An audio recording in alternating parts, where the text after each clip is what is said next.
Tornando agli investimenti sportivi, si è parlato di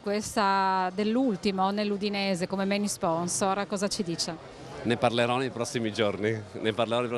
perché ho visto anch'io notizie, però insomma pensiamo che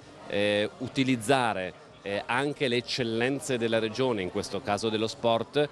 non sarà solo l'Udinese, possa aiutare la regione anche in questo caso a farci conoscere di più, e penso che stiamo facendo da questo punto di vista una serie di investimenti, oltretutto collaborati da studi di professionisti, perché noi ovviamente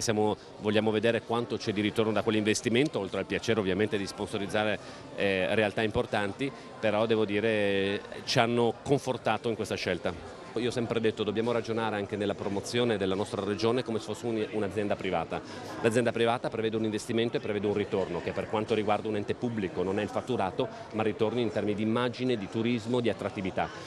Purtroppo in passato mi sembra che tante volte era stato fatto in modo un po' disgiunto la promozione, un modo un po' confuso la promozione, con 1000 loghi diversi, 1000 claim diversi che non portavano un ritorno.